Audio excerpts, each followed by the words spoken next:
Quando a gente fala a respeito de segurança nos computadores, tem muita coisa diferente. Vamos pensar em algumas. A gente fala, por exemplo, sobre vírus. Aí a gente lembra que um vírus pode fazer coisas como invadir regiões de memória, e daí a gente vai querer criar mecanismos para impedir isso. Tem a parte de entrada e saída. E a gente também criou métodos para tornar a entrada e saída mais segura, ela ser gerenciada. Depois disso, a gente tem outros tipos de segurança que não necessariamente dizem respeito a você invadir uma máquina e tirar conteúdo dela. Mas coisas assim, eu posso fazer uma máquina parar de funcionar, o que também não é bom. É conhecido como um ataque denial of service. Então, a gente impede o computador de fazer o trabalho dele. Como que a gente pode fazer isso? Eventualmente atacando a CPU, né? Se eu conseguir ocupar 100% de tempo de CPU, aquele computador se torna inútil para uma empresa. Eu posso pensar em ocupar toda a memória dele, e se eu não tiver uma maneira eficaz de gerenciar e de prevenir o problema, vai acontecer a mesma coisa, né? Os outros programas não vão poder trabalhar. A gente pode pensar em entupir o disco rígido, né? Então, se eu não tiver mais espaço de armazenamento, cai nesse mesmo caso aqui. O que mais que a gente pode fazer? Existe o lado de fora do computador, né? As pessoas que trabalham ali em volta e que às vezes deixam escapar uma informação, deixam escapar uma senha. Aí a gente fala numa outra coisa, que é a engenharia social.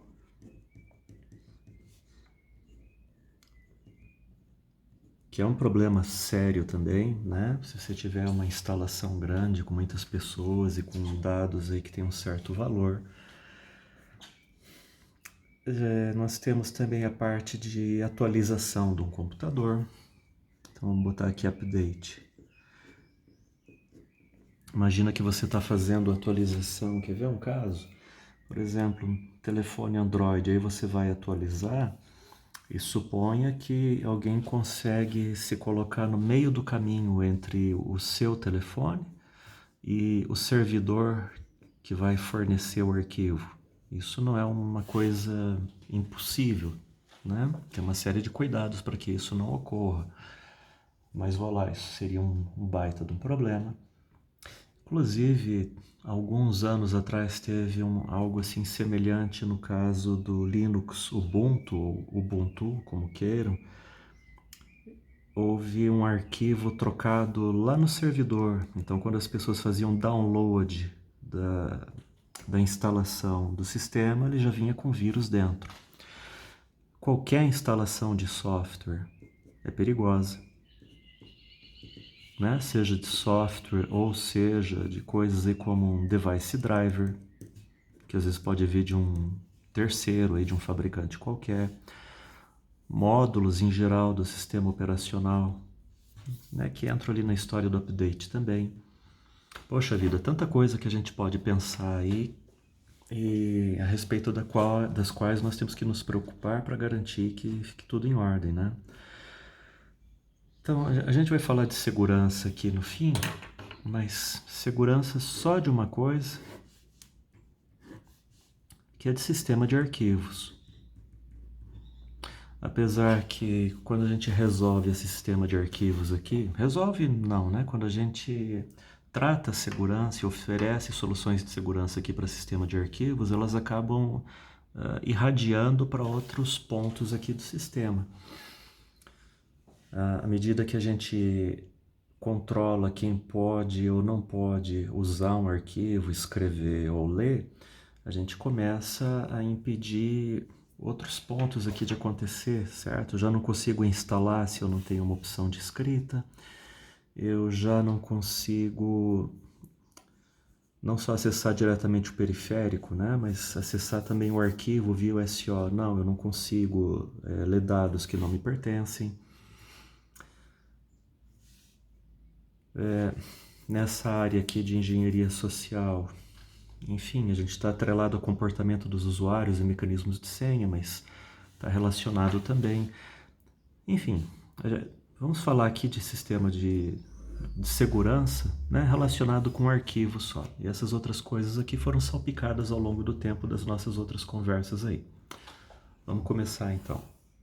Como eu fiz anteriormente, eu vou começar com um sistema bem simples, que é o sistema FET lá do DOS, para nós podermos conversar sobre a segurança de arquivos então. E nessa tal aqui de FET, no sistema de arquivos FET, a bem dizer, a segurança praticamente não existe. Porque assim, isso aqui foi concebido para computador pessoal, utilizado assim individualmente. Então, no fundo, se você quiser segurança para esse computador, o que você vai ter que fazer, ou seja, um computador equipado com FET, o que você precisa fazer de verdade é trancar a porta da sala onde está o computador. E aqui é um parênteses, né, por curioso que isso seja, essa estratégia aí de trancar a porta, ela continua sendo a mais segura, tá? Apesar de todo aparato que a gente coloca aí de informática, de sistema de informação, se você não tiver acesso físico, aí você realmente resolveu segurança. Mas bem, na FET funcionava, ou funciona ainda assim. Para cada arquivo, nós vamos ter nos metadados um conjunto de flags. Então vamos colocar aqui um arquivinho. Você sabe que esse arquivo lá dentro do disco ocupa um espaço que é o conjunto de dados dele, mais um conjuntinho aqui de metadados, né? Fazendo uma representação abstrata. E dentro desses metadados aqui, então, a gente vai colocar um pequeno conjunto de flags que o sistema operacional vai consultar a cada vez que ele for fazer uma operação com esse arquivo aqui. Que flags são esses? Então, assim, um primeiro flag aqui é um tal de R, que seria read only. E quando esse flag está aceso lá nos metadados, o sistema operacional recusa qualquer operação que não seja de leitura, óbvio, pelo nome. Então, se a gente tentar modificar o arquivo, nós não vamos conseguir, né? Aumentar o tamanho dele, diminuir ou alterar os dados que estão lá dentro. Se a gente tentar deletar o arquivo, nós também não vamos conseguir, né? Porque seria uma operação descrita no disco. Então, tá, esse daí é o bit R. Um outro bitzinho. Bom, mas aí assim o detalhe, né? Não, mas eu quero fazer uma modificação no arquivo. Mas tudo bem, você apaga o bit e procede à modificação. Então, como eu falei, não é uma proteção de verdade, tá? Isso aqui talvez fosse mais uma conveniência para o usuário. Suponha que você tem lá um diretório com dezenas e dezenas de arquivos, um belo dia você resolve apagá-los, e tem 2, 3 arquivos que são importantes. O que eu faço? Esses 2 ou 3 arquivos importantes eu marco assim e mando apagar o diretório inteiro, por exemplo, né? Pronto, então um jeito fácil aí de resolver o problema. Ok, outro bit, o H.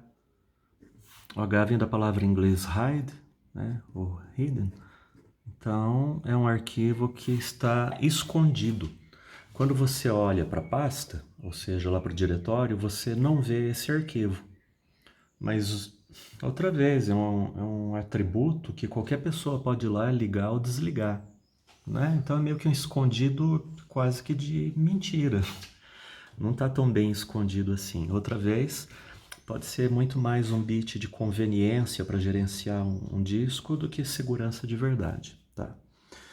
Mais um bitzinho aqui, tinha um tal de A de arquivo, ou archive em inglês, e que era utilizado por alguns softwares para cópia de segurança, ou seja, backup. Então é mais ou menos assim, quando a gente faz o backup dos arquivos, o utilitário de backup ativa esse bit. E se por acaso, ao longo do tempo, for feita uma modificação de algum dos arquivos, aquele bit é alterado de novo, percebe? Então, olhando para esse bit aqui, um utilitário de backup consegue saber que arquivos precisam do backup de novo ou não, né? Então, para agilizar o funcionamento da ferramenta, alguma coisa assim. E mais um bit aqui, tinha um tal de S, que seria System, que é para uso do sistema operacional. O único uso que eu encontrei para esse bit S aqui era o seguinte: impedir que um arquivo seja transportado dentro do disco. Eu quero dizer assim, a gente tem o disco aqui, lá dentro do disco tem um arquivo ocupando uma determinada posição. Joia. Se esse arquivo aqui tivesse o bit S aceso, então fica impossível transportar esse arquivo para outro lugar. Por exemplo, estou desfragmentando o disco, perdão, aí eu troco o arquivo de lugar. Não, isso fica proibido. Qual que é a vantagem disso? A vantagem é você ter o arquivo em um ponto fixo e o sistema operacional ser informado desse ponto fixo. Em outras palavras, quando ele precisa do arquivo, ele vai direto no endereço, sem precisar procurar pelas estruturas de dados do disco, tá certo? É para agilizar o acesso, só isso, tá? Então veja, até aqui a gente ainda não chegou em alguma coisa de segurança de verdade e eu não resisti a fazer isso. E a gente vai ter agora que pensar alguma coisa um pouquinho melhor. Então, da FAT, vamos agora para o sistema lá do Unix. Lá a gente começa a ter usuários com senha, e daí a gente precisa de uma proteção de verdade, digamos assim. Pronto. Nós vamos falar então sobre os atributos do sistema Unix. Ele é mais antigo que o sistema FAT, lá da DOS, né? DOS é o sistema operacional da Microsoft. Então a gente vai falar de uma coisa que é mais antiga, mas que foi preparada, vamos colocar aqui Unix, mas que foi preparada para organizações grandes, né? Que você tem muitas pessoas trabalhando e grandes quantidades de dados.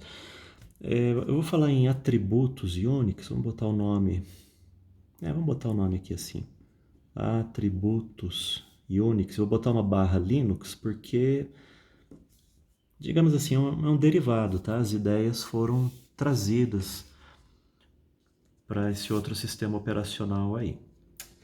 Então veja só, coisa importante a respeito do Unix, então, que eu já falei, é que a gente trabalha com várias pessoas, enquanto lá no DOS, na FAT, é que DOS é o nome do sistema operacional e FAT é o nome do sistema de arquivos do DOS, tá? Mas está compreendido. Lá no sistema da Microsoft, a gente tinha um computador pequenininho para uma pessoa. Então, o que acontece na hora que eu tiver uma empresa com várias pessoas? Então, vamos fazer assim. A gente vai começar aqui, eu vou criar usuários dentro de um computador, porque a gente vai precisar disso para conversar. Então, eu vou fazer assim. Vamos sair criando algumas contas de usuários. Eu vou ter aqui o usuário A. Depois, eu vou ter o usuário B. E mais um usuário aqui, que vai ser o C. Então, essas pessoas criam contas dentro da máquina, essas contas têm senha, e você sabe, os arquivos ficam separados, né? Alguma coisa que o usuário A faça, algum arquivo que ele crie lá no computador dele, vai estar protegido, e quando essas outras pessoas tentarem acessar, a rigor elas não vão conseguir, não é assim? Fica tudo dividido dentro da máquina. Então, tá bom. Agora, só a divisão não basta, porque, poxa vida, se você está dentro de uma empresa, você trabalha em equipe. E como que daí a gente vai, assim, dividir as coisas dentro de uma equipe, não é? Compartilhar. Então a gente vai precisar de um mecanismo para isso. Se eu tiver um grupo de programadores trabalhando num projeto, o que vai acontecer? O programador A fez lá o código e os outros não conseguem ver. Então a gente vai criar aqui uma noção de grupo. Eu vou imaginar assim. Vamos dizer que aqui a gente tenha um grupo. Eu vou chamar de grupo azul. Poderia ser talvez em um grupo de programadores, tá bom? E um outro grupo. Vamos chamar de vermelho. Talvez seja um grupo das pessoas que fazem teste. E você já observou aqui que no Unix, no Linux, tal, a gente consegue ter pessoas que pertencem a mais de um grupo, tá? Elas podem ter mais de uma função dentro da empresa. Tá, e vai ser a partir disso aqui agora, então, que a gente vai tentar gerenciar os nossos arquivos. Quando a gente cria um usuário, mais um detalhe, você tenha um computador com Linux, aí você cria uma conta lá do usuário A. Junto com essa conta é criado, o grupo A. Ou seja, cada usuário obrigatoriamente pertence a um grupo. O sistema fornece esse grupo caso a gente não dê essa informação, tá? Ela é obrigatória. Então, no pior caso, cada um tem o seu grupo. E aqui na nossa empresa fictícia, as coisas estão divididas dessa maneira, né? E repetindo, como você viu, uma pessoa pode pertencer a mais de um grupo. Tem todos os comandos lá no sistema operacional para fazer isso. Trocar a pessoa de grupo, trocar o nome do grupo, coloca o usuário, tira o usuário. Enfim, tem toda essa gerência aí. Agora, vamos falar dos arquivos então. Para falar dos arquivos, vamos criar alguns arquivos aqui. Vou fazer assim, vou criar o arquivo 1, o arquivo 2 e o arquivo 3, tá bom? 3 arquivos já vai dar para a gente conversar bem. E para esses arquivos agora, nós vamos gravar nos metadados informações a respeito de quem pode fazer o quê. Você lembra lá do sistema DOS que a gente tinha alguma coisinha lá de atributo, né? Até que não era tão ruim, mas é que não tinha segurança, não tinha senha, não tinha nada. Mas aqui eu já sei se, por exemplo, eu posso apagar ou não um arquivo, né? Modificar ele e tal. A gente vai recuperar essa ideia, mas aplicar ela de uma maneira mais flexível. A primeira coisa que acontece aqui é a seguinte, tá? Eu tenho um arquivo, mas a quem esse arquivo pertence? Como a gente tinha conversado, usuário A, né? O agente, eu estou lá no meu computador, criei alguma coisa, as outras pessoas não vão poder acessar a rigor, não é isso? Então a gente tem que ter a identificação do usuário. Então eu vou fazer uma primeira coluna aqui, que vai ser, vamos chamar assim de UID, quer dizer User Identification, tá bom? Identificação do usuário. Essa é a primeira coisa que a gente precisa. Depois, as pessoas vão trabalhar em grupo. Então, eu vou precisar também de uma identificação de grupo, Group ID. Né? Isso para cada arquivo lá dentro do disco, certo até aí? Tá bom. Agora a gente vai começar a colocar mais controles aqui dentro. Nós vamos colocar bits, igual existia lá no sistema da FET. No caso aí dos atributos do Unix, nós temos 3 bits assim, que são bem fácil, tá, de entender. R, W e X. E acabou. Quer dizer, acabou ainda não, tá? Mas esse aqui é o básico da história. R vem de read. Então, esse bit tem que estar aceso para permitir a leitura. O segundo, W, vem de write. Esse bit tem que estar aceso para você modificar o arquivo, para poder escrever nele, ou, por exemplo, apagar, tá? E o X, poxa vida, esse X viria do que lá em inglês? Consegue imaginar? Execute, pegar a segunda letra. Então, quando for um arquivo executável, quando for um programa, esse bit tem que estar aceso para a gente poder executá-lo, ok? E salvo falha de memória minha, feio, né? Uma falha de memória aqui na aula, mas tá bom. No caso de um diretório, isso aqui permite a gente acessar o diretório, né? Listar o conteúdo, uma coisa assim. Tá. Bom, mas uma parte da aula fica para você pesquisar no Google, né? Então, aquelas coisas que a gente faz de propósito, assim, os erros propositais para verificar a atenção. Tá bom. Eu tinha dito que não acabava no RWX, né? Então, o que mais tem nos atributos do Linux? Além desses 3 flags RWX, a gente vai ter mais 3, e eles são os seguintes. RWX, de novo. Por que de novo? Porque assim, o primeiro conjunto se refere ao usuário. Põe caneta preta. É aquilo que o usuário pode fazer ou não.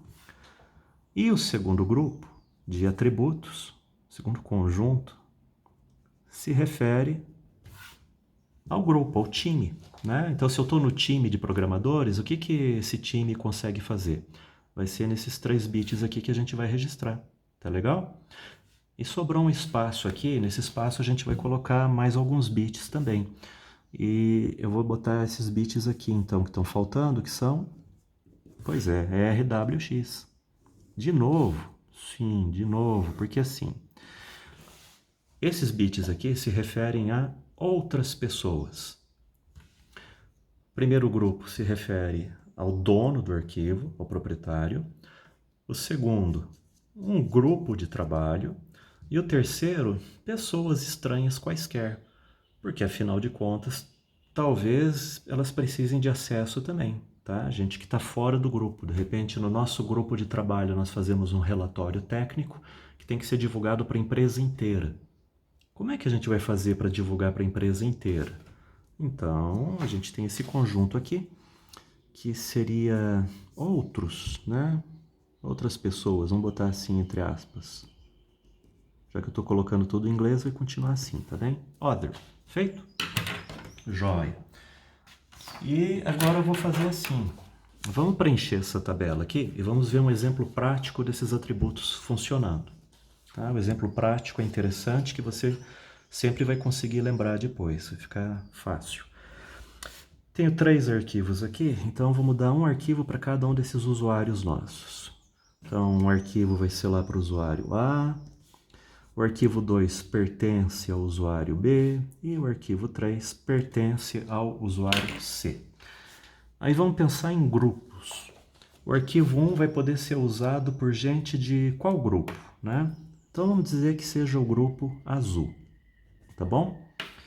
O arquivo B, a gente vai deixar o pessoal do grupo vermelho poder trabalhar com ele.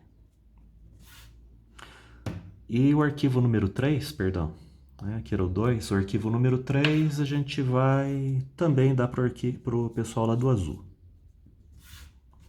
Agora vamos definir assim as permissões com detalhes, né? Então, eu vou jogar uma sequência de bits aqui. Veja, cada bit pode estar aceso ou pode estar apagado, é lógico. Mas eu vou criar um exemplo aqui pra gente. Vamos ver se esse exemplo fica bom.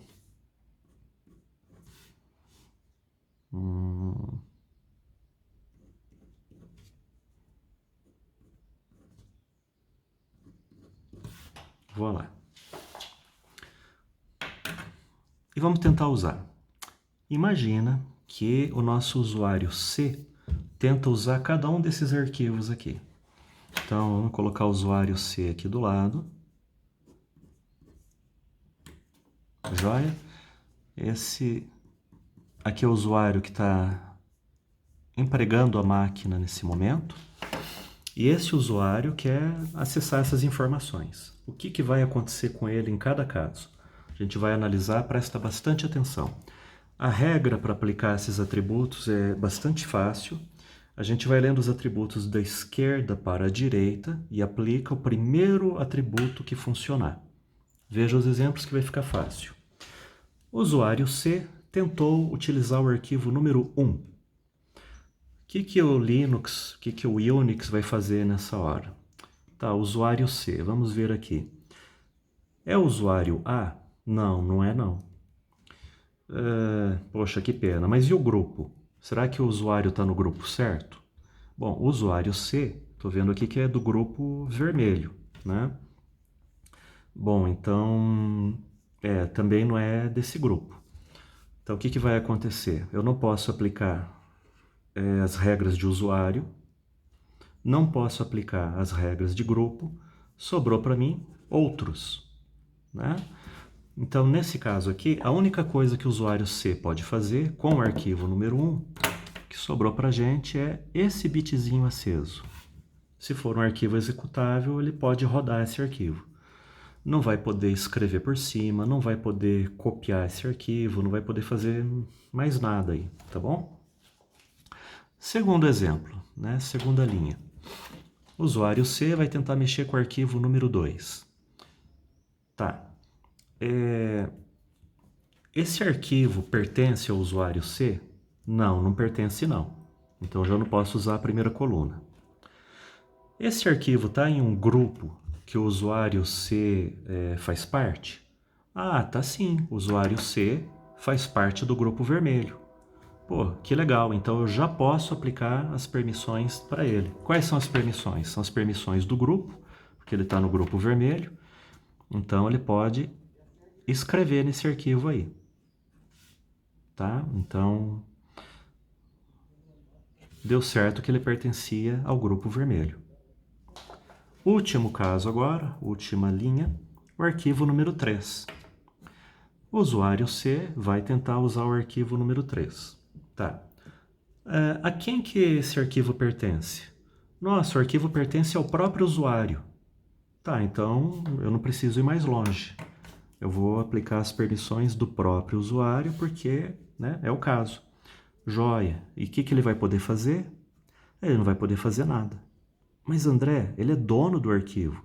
Eu sei que ele é dono do arquivo. O sistema operacional também sabe disso.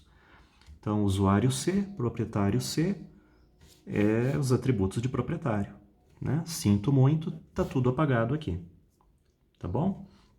E é desse jeitinho que funciona, então. Da esquerda para a direita, você vai aplicando. Primeiro, vamos rever as regras. Você pega o usuário e tenta aplicar os bits de usuário se coincidir com o usuário. Não coincidiu? Então vamos para os bits do grupo. Tá, esse cara aqui é do grupo vermelho. O arquivo também é do grupo vermelho. Joia. Então é isso aqui que eu vou aplicar. E último caso, usuário C. Não bateu o usuário. Grupo vermelho. Não bateu o grupo. Então só sobrou os últimos atributos para a gente utilizar. E vou lá o exemplo. Antes de passar à frente, vamos fazer uma perguntinha aqui de revisão. Olha para o estado como está o sistema montado aqui nesse exemplo e responde o seguinte. Quais são os arquivos que estão aqui que o usuário B conseguiria ler? Pausa o vídeo e já eu dou a resposta. Vamos lá então. Eu falei do usuário B, tá bom? Então a gente está pensando nesse usuário e quais são os arquivos que ele conseguiria fazer leitura. Arquivo número 1, então a gente vai lá. Não é usuário B, então eu vou tentar aplicar o grupo. Tá, o grupo é azul. Tudo bem, o usuário B faz parte do grupo azul. Então eu posso aplicar essas permissões e eu descubro que o usuário B consegue ler esse arquivo. Próximo arquivo, arquivo 2. O usuário B está indicado como sendo proprietário. Então são as permissões de proprietário que eu vou ter que aplicar. É o primeiro grupo aqui, primeiro bloco, né? E vou lá, o bit está aceso, o usuário B também consegue ler o arquivo número 2. No arquivo número 3, outra vez, o usuário está errado, mas o grupo, tudo bem, né? O usuário B pertence a dois grupos, o azul e o vermelho. Aqui está marcado azul, ele pode acessar. Está marcado azul, então a gente aplica os atributos de grupo. E olhando os atributos de grupo, outra vez ele pode fazer a leitura, ok? Então ele pode fazer a leitura dos 3 arquivos. Feito aí. Vamos em frente. Talvez você tenha achado um pouco estranho, porque eu acho também, o que aconteceu com o usuário C aqui na última linha. Né? Só vou recapitular. O usuário C é o proprietário. Então, nós aplicamos os atributos de proprietário. Aí a gente descobre que o usuário C não pode fazer coisa nenhuma. Né? É estranho, mas é assim mesmo. Só que daí tem um detalhe. Como o usuário C é dono do arquivo, ele tem a prerrogativa de mudar esses atributos. Tá bem? Quem é dono do arquivo pode mudar todas essas informações aqui. E aí, se ele estiver infeliz, ele vai lá, muda os atributos e dá acesso para ele mesmo. Então, como que isso acontece? Vamos ver, a gente tem alguns comandinhos aqui para fazer isso. Primeiro comando para mudar o proprietário, já que o proprietário é owner, né? Então, o nome do comando é essa coisa aqui, lá no Linux, tchau. Aí você coloca como parâmetro qual usuário que vai ser o proprietário do arquivo e o nome do arquivo. Fácil. Além do dono do arquivo, a gente pode querer mudar o grupo também. Aí para modificar o grupo, qual é o comando? Change Group. Aí a gente escreve o nome do grupo, escreve o nome do arquivo. Sendo que existe também um número de identificação, como se fosse um CPF de cada usuário, e tem um número de identificação para grupo também. Aí tem outras sintaxes para usar esse comando, tem que dar uma olhadinha lá no manual, feito? E a última coisa são aqueles bits todos que a gente tinha lá e que pode ser interessante mudar também. Mas é muito bit, né, gente? São 9 bits. Aí o pessoal inventou uma maneira de simplificar um pouquinho essa coisa aqui, e que é feito da seguinte forma. Dizer que a gente tem uma sequência qualquer de bits lá, 1, 0, 1, 0, 11 e 100, que corresponde aos 9 bits de um arquivo qualquer. E a gente precisa modificar isso. Então, tá bom. A gente pode olhar para esses bits aqui em decimal. Convertendo, melhor dizendo, você olha para eles como grupos de números binários e converte para decimal. 101 é 5 em decimal, 011 corresponde a 3, 100 corresponde a 4. Aí suponha que a gente quisesse mudar esses atributos. Eu quisesse abrir total acesso. Qual que é acesso total? É você ligar todo mundo, não é? Vamos fazer aqui do lado. Liga todos os atributos do usuário, todos do grupo e todos para as pessoas estranhas. Então a gente vai ter 7, 7, 7. Como que eu faço para mudar os atributos? Desse jeito para o outro. Aí tem um comando para isso. Então, attributes. Só que o nome é assim: change mode. Aí, usando a mesma sintaxe, você escreve o modo que você quer, nesse caso aqui seria 777 no nosso exemplo, e o nome do arquivo que você deseja que seja modificado. Pronto, está resolvido, tá? Esse comando aqui também admite várias sintaxes. Se você quiser mexer só em um bitzinho, tem um jeito de fazer isso, mas aí, nessa hora, o manual do sistema é teu amigo para ver todos esses detalhes. Né? Se não, com essas coisinhas aqui, a gente já consegue se virar bem. Falando ainda a respeito desses atributos aí de Unix, Linux, ainda tem mais alguns bits que não foram colocados aqui nessa tabela não, tá? Mais alguns bitzinhos complementares. Eu vou colocar eles no cantinho da folha aqui e eu só vou mencionar, eu não vou explicar, porque o uso deles é um pouco mais raro, talvez, eu diria, né? Assim, todo dia nós não nos preocupamos muito. Então a gente tem set user ID, set group ID, e tem um tal de sticky bit. E eles têm umas funçõezinhas especiais lá deles. Repara que eu também acabei não falando a respeito do uso de todos esses atributos e bits aqui, quando a gente está falando de um diretório. Né? Se tivesse um diretório aqui na tabela, como que ia funcionar essa história?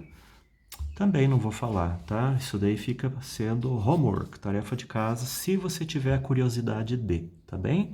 Senão, essa compreensão aqui já resolve 90% do nosso dia a dia de uso. Se você se tornar um administrador de uma instalação de Unix, aí a conversa é um pouquinho diferente, mas a força de hábito a gente acaba vendo as outras coisas, tá? Aqui para nós não precisa. E agora a gente vai para um último sistema, digamos assim, né, para uma visão mais global dessa história toda aí de segurança de arquivos. Eu quero mencionar aqui agora, para a gente terminar, a gente já está caminhando para o finalzinho do vídeo, tá?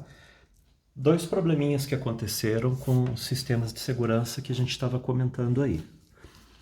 Primeiro problema eu vou colocar da seguinte forma. Então, pessoa vai trabalhar, acorda de manhã, tal, pega o ônibus,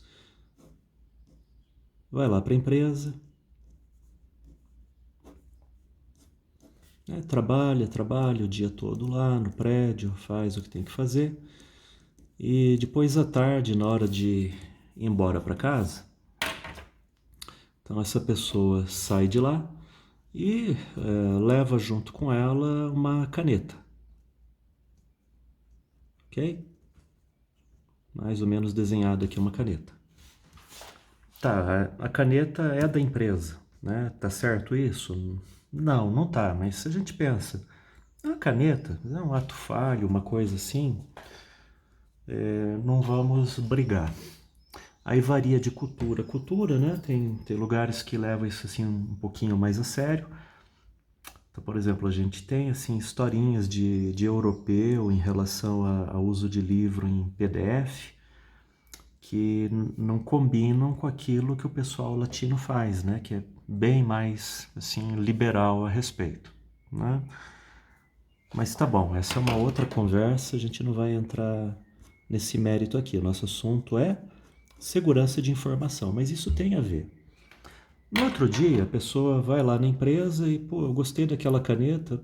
Sabe o que? Hoje eu gostei de um sofá, né? Tinha um sofazinho macio lá. Eu peguei e trouxe o sofá para casa, porque estava faltando um sofá lá. Não, você não vai trazer uma caneta, não vai começar a trazer um sofá. Peraí, qual que é o limite, né? Essa questão de traçar o limite que é muito delicada. Quando a gente tem uma regra binária, certo, certo, errado, errado, geralmente a gente convive com mais tranquilidade, né? Por isso essa menção que eu fiz à Europa, você pode ter um exemplo como o Japão também. Pô, as pessoas são muito estritas, né? Regra é regra, né? 3 da tarde, você tem que chegar às 3 da tarde, não pode atrasar um minuto. Mas é um pouquinho a diferença entre a caneta e o sofá, né? Qual é o tamanho do erro que você se deixa cometer e que todo mundo deixa você cometer também, né? Se o dono da empresa começar a distribuir caneta, é outra história. Agora, tá, o que isso tem a ver com o nosso assunto? Seguinte, terceiro dia, a pessoa vai lá para a empresa e ela volta de lá e no pendrive tem dados, tá bom? Ela sai de lá com o pendrive carregado de informação, tá? Mais ou menos aqui desenhado um pendrive. Olha, dos 3 casos, esse aqui pode ser o pior de todos. Porque daí a gente vai ter uma pergunta aqui que é a seguinte: qual é o preço desses dados? Qual é o valor dessa informação que está aqui dentro? É que talvez não pertença à pessoa. Ah, mas o sujeito é engenheiro, ele está trabalhando na empresa fazendo um projeto. Ótimo, o projeto pertence à empresa, o projeto não pertence a ele, né? É por isso que existe um acordo, o sujeito não foi trabalhar nessa empresa obrigado, ele pede demissão a hora que ele quiser, tem as regras do jogo. Você trabalha na empresa? Trabalho. Mas que bom, o projeto não é seu, né? Eu acho que é bem evidente isso, né? Nós não precisamos debater. E repara que nesse sistema que a gente acabou de adotar, deixa eu ver onde que ele está, no sistema Unix de atributos, a gente tem a figura do dono do arquivo, que é a pessoa que criou o arquivo. E eu estou tentando mostrar aqui que conceitualmente isso não está certo. A gente pode precisar de um dispositivo de segurança tal que você cria o arquivo e o arquivo não é seu. Eu posso contar uma historinha rápida a esse respeito. Durante um período aí que eu lecionei aquela informática básica, né? Faz bastante tempo atrás, as pessoas, vamos aprender a usar o Word dentro aí de laboratório. Aí você bota uma série de alunos lá no laboratório, né? Uma turma de ensino médio na época, aí fazendo provinha de Word, fazendo provinha de Excel, cada um lá no seu computador. E como que a gente vai trabalhar com isso? Porque pegar um pendrive e copiar de um por um, não vai dar certo. Essas máquinas todas aqui estavam conectadas em rede com um servidor. Deixar todo mundo gravar os dados no servidor também ia ser uma coisa meio complicada, porque um ficava olhando, ou iria olhar os dados do outro, né? O que eu fiz? Criei um diretório aqui dentro e atribuí, veja, esse aqui era um sistema de arquivos que não era do Unix. Na época, era um servidor de arquivos Microsoft, tá? Isso lá pelos idos do ano 2000. E nessa época, a Microsoft já tinha uma solução que permitia fazer o seguinte: para esse diretório, vamos botar aqui em vermelho, então era uma pasta dentro de um servidor. Todas as pessoas podiam gravar arquivos dentro dessa pasta, mas elas não podiam listar o conteúdo da pasta e não poderiam abrir os arquivos, mesmo que o arquivo fosse dela. Então ela criava o arquivo, mas ela não era dona do arquivo. Percebe a diferença em relação ao caso anterior? A pessoa que criou o arquivo, levou embora no pendrive e tal. Eu não quero que isso aconteça. Então, durante a prova, eles criavam o arquivo e instantaneamente perdiam o arquivo. Se alguém precisasse assim saber se a gravação saiu correta, estava tudo bem, tinha que perguntar para mim. Aí eu estava sentado aqui usando um outro computador e eu sim tinha o atributo de acesso total a todos esses arquivos aqui. Na verdade, eu era o proprietário do que eles criavam. Então, o sistema Unix de cara já não permite fazer isso. A gente precisa de um outro modelo, tá? Esse modelo aqui que a gente está conversando é uma coisa conhecida como DAC, que vem de Discretionary Access Control. É o velho Unix, tá bom? Eu quero uma coisa nova. O velho Unix, vamos colocar ele aqui, Unix, funciona nessa base dizendo: você é proprietário daquilo que você fez e eu não quero mais isso aqui, tá? A gente já vai falar mais a respeito. Um segundo problema aí no caso do Unix, se a gente voltar nessa figurinha aqui, digamos que eu tenho um arquivo que eu quero partilhar entre o usuário A e o usuário C.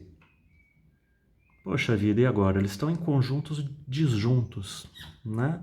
Se eu dou a propriedade para o A, eu não consigo dar para o C. Se eu dou para o C, eu não consigo dar para o A. Se eu usar aquele artifício de atributo para todo mundo, se eu abrir acesso para todo mundo, eu abro para o usuário B também, que eu não queria, né? Eu não queria que isso acontecesse.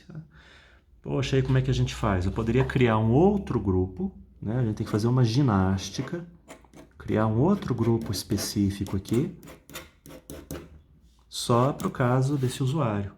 Mas é uma coisa chata de se fazer. Então vou lá, próximo slide, final da nossa conversa de hoje, e daí uma outra maneira de resolver isso aqui. Então tá aqui.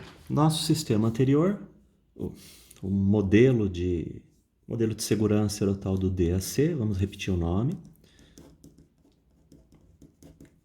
Discretionary, acho que é assim que pronuncia, Access Control. E aqui a gente tem a figura, vamos colocar aqui, do proprietário. Sujeito que é dono daquele recurso, dono do arquivo e pode dispor dele como desejar. Vamos para uma outra ideia. Existem várias ideias na internet, né? Não na internet, eu quero dizer no mundo. Uma delas, uma coisa chamada MAC, Mandatory Access Control. Tem uma outra coisa ainda, vamos colocar aqui, que é Role Based Access Control. Essas coisas aqui se distanciam da ideia do DAC, se distanciam desse conceito de ter um proprietário que pode tudo.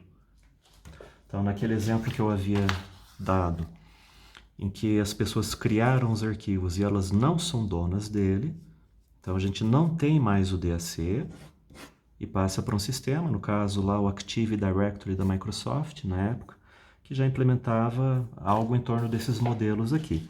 A diferença entre esses dois modelos, eu confesso para você que está me ouvindo, que eu acho assim um pouquinho difusa.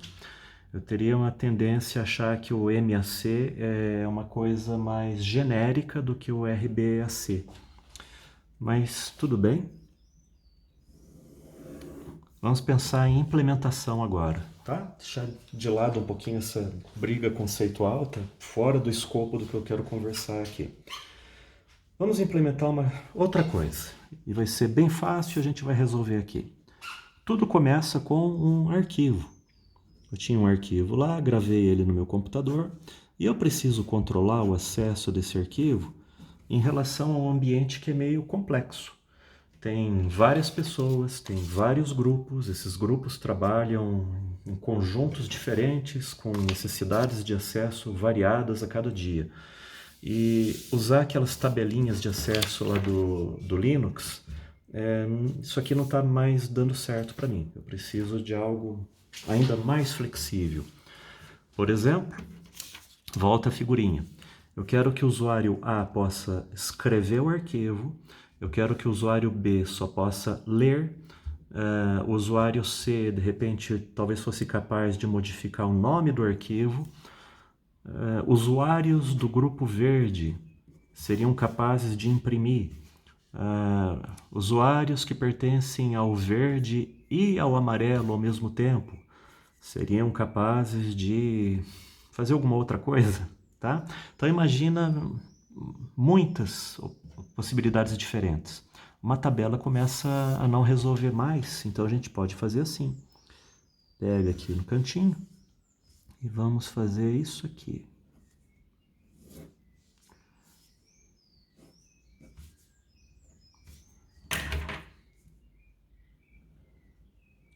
Imagina que a gente gruda nesse arquivo uma lista. Tá bom? Então, para esse arquivo eu deixo pendurado uma lista. E essa aqui é uma lista de permissões. Nessa lista de permissões eu vou dizer: o A pode escrever, B pode ler, C pode renomear, o grupo G pode deletar, e assim por diante. Escreva quanto você quiser, uma lista que não precisa ter um tamanho pré-definido e que vai determinar tudo o que acontece com aquele arquivo. Pronto, a gente tem implementações disso. Aquele sistema que eu tinha mencionado, né? Active Directory, lá da Microsoft, já tinha isso em funcionamento lá pelos anos 2000. Tá? Enquanto no mundo Unix, até onde eu sei, a gente não tinha um sistema de arquivos com suporte para isso ainda. No Linux, com certeza não. Posso estar falando uma besteira aqui agora, desculpe. Tá? Mas no Linux, usando os sistemas de arquivo que a gente tinha na época, não tinha isso. Tá? E, bom, é meio que evidente, a Microsoft estava completamente orientada a resolver problemas de empresa, né? Mais que obrigação de ter uma solução mesmo. Essa lista aqui recebe o nome, vale a pena conhecer. A gente costuma denominar isso aqui de ACL ou ACL, porque é a sigla de Access Control List, tá bom? E cada um desses elementos aqui costuma ser chamado, vou botar aqui no cantinho, de ACE, né? Curiosidade científica saber esses nomes. Access Control Entry.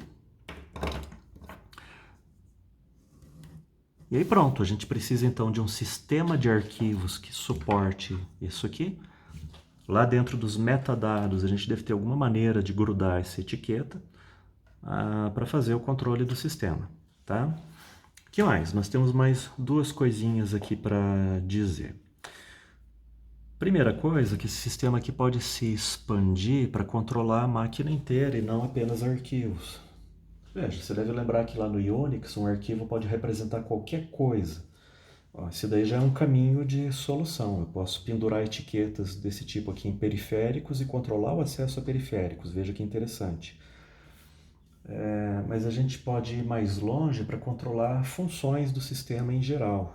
Deixa eu tentar dar um exemplo genérico aqui. E a segunda e última coisa que eu vou discutir é o tratamento dessa lista aqui. Tem um detalhe importante e para isso eu vou fazer mais um último desenho e vai ter uma pergunta para você responder. Então outra vez eu tenho um arquivo aqui, aí nós temos um usuário, esse usuário A pertence a um grupo de pessoas, muitos usuários aqui dentro, e na etiqueta que a gente gruda nesse arquivo aqui, na ACL, na etiqueta lá de permissões, a gente coloca uma coisa assim. Então, esse grupo aqui eu vou chamar de G, tá bom? E a nossa etiqueta diz assim: G pode ler esse arquivo. Só que na etiqueta também vem escrito assim: A não pode ler. Lembra que essa etiqueta aqui pode ser bem longa e a gente pode colocar todas as regras que nós desejarmos. Aí o sistema operacional olha para essa coisa aqui. O que ele vai fazer quando esse usuário A tentar acessar esse arquivo? Qual que seria a resposta correta do sistema operacional? Essa é a pergunta. Pausa o vídeo, pensa um pouquinho e propõe uma resposta e o porquê da sua resposta. Aí vai comparar com a minha. Pausa o vídeo. Pensou na resposta? Então, antes da gente conversar, deixa eu deixar a situação mais complicada ainda. Vamos imaginar aqui que tem um arquivo 2. E aqui no arquivo 2, a etiquetinha que está pregada é uma etiquetinha assim. Olha só essa agora. A pode ler. G não pode ler. Ou seja, nesse caso aqui do arquivo 2, né? O usuário A pode fazer a leitura, mas quem for do grupo não pode fazer a leitura. E agora? Dupliquei o problema. De novo, faz uma pausa, você tem mais um minutinho para pensar e daí vamos ver como que a gente trata a situação. Pausa o vídeo. Lá. Legal. Olha, a resposta aqui é única para os dois casos. A gente não pode ter ambiguidade e a solução tem uma lógica que é a seguinte. Nós temos aqui objetos a proteger e talvez esses objetos sejam muito caros, né? Vamos dar um conteúdo para essas coisas. Imagina que são projetos ou contratos que têm um valor muito alto. E você está percebendo que aqui a gente está tentando fazer um certo controle de acesso a essas coisas aqui, né? Deve ter um motivo para isso, tá bom? E agora a gente ficou em dúvida.